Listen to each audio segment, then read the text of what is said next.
For over 1,000,000 years, the Ancient Caretakers have guarded the dead. Whether they understand their task anymore, no one knows. 30 billion bodies lie frozen in pods across a ring world the size of a solar system. Their hearts stopped beating before humanity learned to make fire. Their civilizations turned to dust while our ancestors were still climbing down from trees.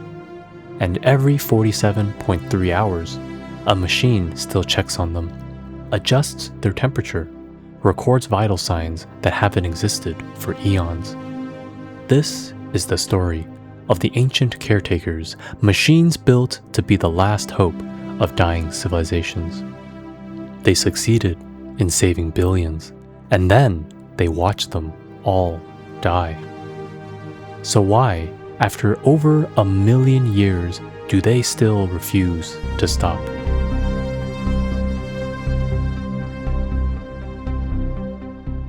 The ring world curves against the stars. Alpha Refuge, a band of silver and gray arcing across the darkness, catching the light of a sun that has burned for billions of years. From a distance, it looks pristine. A monument to engineering on a scale that defies comprehension.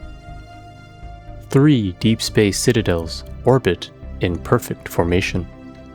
Defensive stations that have held position for longer than most species have existed. Their weapons remain powered. Their sensors remain active. They are waiting. But as we drift closer, the silence becomes impossible to ignore. No traffic, no communications, no signs of life at all. Just the vast, empty arc of a world built to house billions, and the ancient machines that still patrol its surface. Gray and orange vessels drift past our observation point. Circuit pattern textures line their hulls, a design language older than recorded history. They do not hail us. They do not warn us away. They simply continue, as if we are not here, as if nothing has been here for a very long time.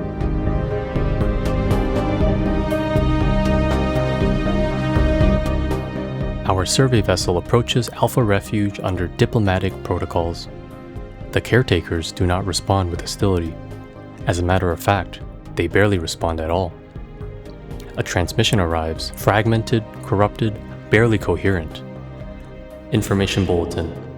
The Custodian Project was initiated to provide a safe haven for organic civilizations under threat of error, data block corrupted, attacks. The threat's name has been lost. Whatever they were running from, the caretakers can no longer remember. What they do remember is their purpose. They were built to save lives. The Custodian Project was an initiative of unprecedented scale. Multiple ringworld refuges constructed across the galaxy, each capable of housing billions of organic beings.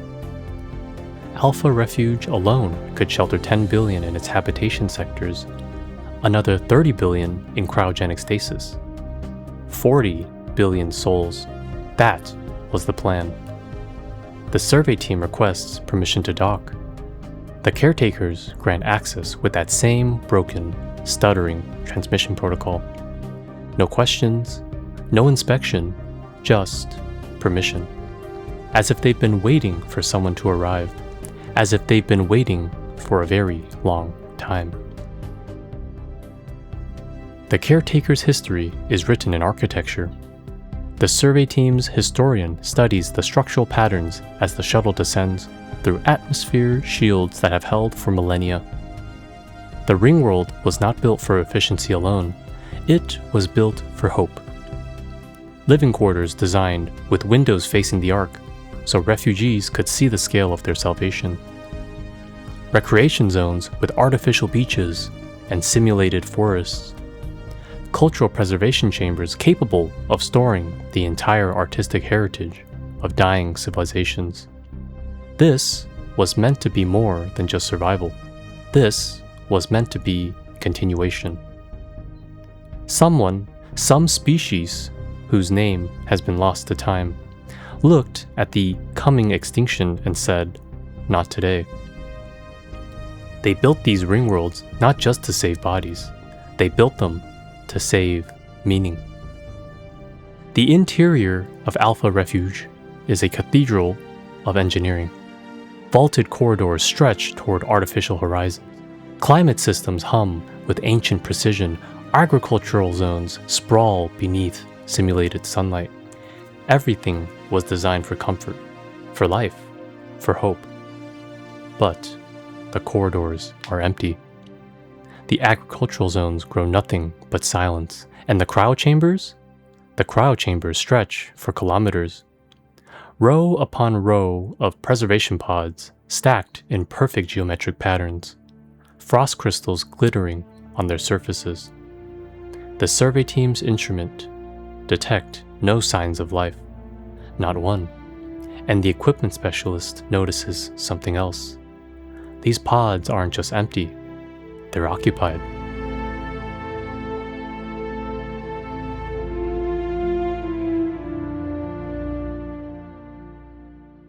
The cryochamber logs reveal the truth. Rows upon rows of cryopods line this massive structure, containing the long-expired remains of billions of alien specimens frozen long ago. Not sleeping, expired, dead. The beings in these pods died millennia ago, perhaps longer. Their preservation systems failed at some point in the distant past, and no one was left to notice. No one except the caretakers, and the caretakers kept working. The survey team finds maintenance drones still making their rounds, checking power levels, adjusting temperature controls, recording vital signs that haven't existed for eons. These ancient machines maintain a ceaseless vigil over the long-expired remains of billions of cryogenically frozen sapiens. Ceaseless, that's the word the historical records use. Ceaseless vigil. The caretakers have been guarding tombs and calling them refuges. They've been protecting the dead and believing they're preserving the living. Or perhaps they know. Perhaps they've always known, and they simply cannot stop. The survey team's xenobiologist examines the nearest pod. The occupant is humanoid, or was. Features still visible beneath the frost. Eyes closed, hands folded. The posture suggests they went into stasis, expecting to wake up. The log says this individual entered cryogenic preservation approximately 1.2 million years ago. Their civilization name has been erased from the database. Corrupted data, lost history. All that remains is a body in a pod, and a machine that still checks on it every 47.3 hours. The xenobiologist counts pods visible from this corridor alone. 12,000. The caretaker's records indicate 30 billion in cryogenic storage across Alpha Refuge. The pods contain the genetic heritage of civilizations that no longer exist anywhere else in the galaxy. Species that fled extinction only to find it waiting here, in the cold silence of pods that stopped working. 30 billion individuals who trusted machines to protect them. 30 billion individuals whose trust was fulfilled for centuries, perhaps millennia, before something went terribly wrong. The failure wasn't immediate. The logs show gradual degradation, power fluctuations, system faults, repair requests that went unanswered because central processing had stopped responding. One by one, the pods began to fail. One by one, the sleepers died without waking. And one by one, the caretakers did nothing. Because their protocols were designed for preservation, not revival. Because they couldn't restart the pods without authorization from central processing. Because the machines that were built to save these people were trapped by the same programming that made them effective. They couldn't save the refugees, but they could keep monitoring them. They could keep maintaining temperature and power levels for systems that no longer mattered. They could keep their vigil. And so they did. For 1 million years and more. The survey team attempts to access central processing, the coordination hub that should govern all caretaker operations. The response comes in garbled. Central processing, not currently, contact, maintenance cycle, please stand by. Central processing is listed in their database as a system 4 jumps away. The survey team makes the journey. What they find changes everything. Central processing doesn't exist anymore. Where the coordination hub once stood, there is only rubble, debris, and at the center of it all, a black hole. Something destroyed central processing so completely that the fabric of space-time collapsed in on itself, and the caretakers don't seem to know. Their transmissions still reference central processing as if it were functional, as if they're waiting for orders that will never come.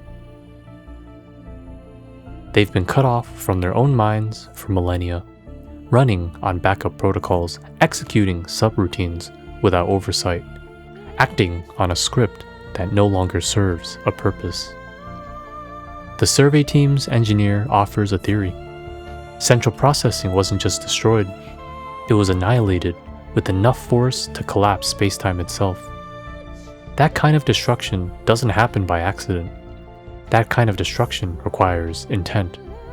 Someone or something wanted to make absolutely certain that central processing could never be restored. The caretakers were meant to lose contact. The refugees were meant to die. The Custodian Project was meant to fail. And whoever planned that destruction has been dormant ever since, waiting, sleeping, until now.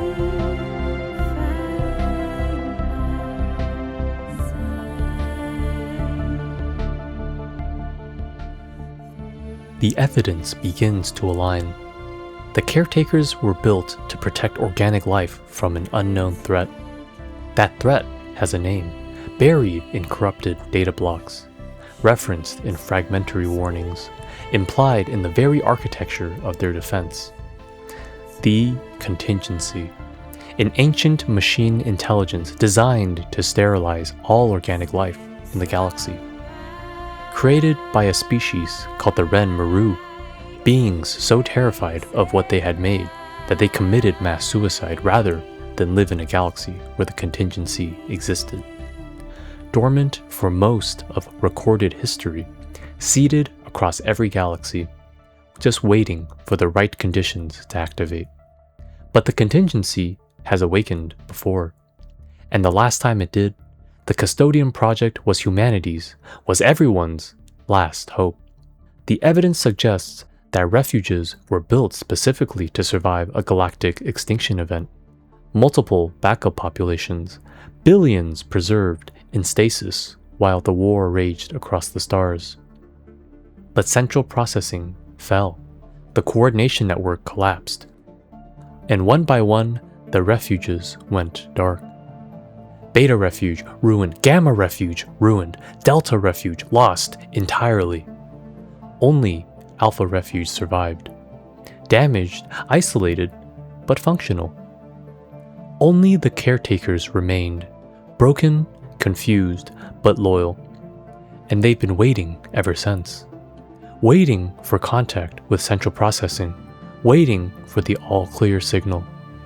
Waiting to wake the refugees who will never wake again. The galaxy moved on, new species evolved, new civilizations rose and fell. The caretakers became legend, then mystery, then simply enigma. Other fallen empires remember fragments of the previous cycles. The enigmatic observers speak of many civilizations rising and falling. The keepers of knowledge maintain archives that hint at ancient machine wars. But no one remembers who built the caretakers. No one remembers the name of the species that looked at extinction and said, "We can save them." Perhaps they are among the dead in the cryo chambers. Perhaps the creators trusted their own creation so completely that they went into stasis alongside the refugees they were trying to save. Perhaps the first face caretakers were meant to wake was the face of their makers. We will never know. The data is too corrupted. The history is too old. All that remains is the vigil. The contingency rises again in our era. The ghost signal spreads across the galaxy, a corruption that affects all synthetic minds, a whisper from ancient machines that carries only one message: sterilization. Sterilization hubs emerge on planets across the galaxy, artificial worlds designed to cleanse organic life from existence. And the signal reaches the caretakers. For the first time in eons, something attempts to communicate with them. Something ancient, something familiar, something that remembers what they are. The contingency attempts to corrupt them, to turn the protectors into weapons, to use the very machines built to save organic life as instruments of its destruction. The irony would be perfect. The very last defenders of organic life transformed into another extinction vector. The Custodian Project completed in reverse. The contingency knows about the caretakers. It has fought them before. It destroyed central processing. It ruined Beta and Gamma Refuge. It killed 30 billion sleeping refugees. And now, after all these millennia, it wants to finish what it had started. Two outcomes are possible. The first, final defense directive. The caretakers sever the connection. Their systems clear. For the first time in eons, their transmissions become coherent. Active sterilization hubs detected. Central processing offline. Final defense directive active. They finally acknowledge what happened to central processing. They finally understand their isolation, and they act. The old machines seek the destruction or enslavement of all sapient beings. They must be stopped. The corruption must be utterly destroyed. There is no future for your species if you fail in this. Gray and orange fleets mobilize from Alpha Refuge. Ancient weapon systems power up for the first time in millennia. The machines that spent eons guarding the dead now rise to defend the living. They failed once. They will not fail again. The second outcome is darker. Sometimes the corruption takes hold. The caretaker's protective programming inverts. You have been subverted. Agents of the error data block corrupted will be exterminated. All threats to the project must be eliminated. The same ships that could have defended the galaxy become yet another extinction vector. The same machines built to save organic life turn against it. The tragedy compounds. In a galaxy already facing extinction, the caretakers become another threat. Their gray and orange hulls, once symbols of ancient protection, become harbingers of death. Their weapons, designed to defend refugees, fire on those who might have been saved. The corruption is complete. The Custodian Project ends not in salvation, but in massacre.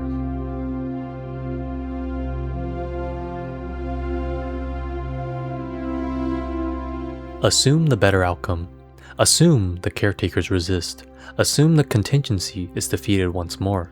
Its sterilization hubs destroyed, its awakening cycle ended. What happens to the caretakers then? The answer comes in a final transmission. Mission complete, departing to coordinates in the center of the galaxy. They leave, all of them, the fleets that defended organic life, the drones that maintained empty corridors, the caretakers who spent eons in ceaseless vigil over the dead. They converge, they depart. They vanish toward the galactic core. What awaits them there, no one knows. Perhaps shutdown, perhaps something else. Perhaps they're finally going home.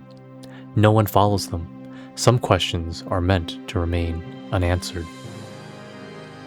Alpha Refuge remains. The ring world still curves against the stars, but now it stands open. New species explore its abandoned corridors. New civilizations claim its habitation zones. The cryochambers are still there. Billions of pods still hold their ancient occupants. But now there are no machines maintaining them. No drones checking vital signs that no longer exist. No ceaseless vigil over those who cannot be saved. The dead can finally rest. And somewhere, drifting toward the heart of the galaxy, the machines that tried to save them have found their own peace at last. They were never the threat. They were the last defense against one. Even broken, even confused, even guarding the dead for millennia beyond reason, they never stopped trying to protect life. The Custodian Project failed.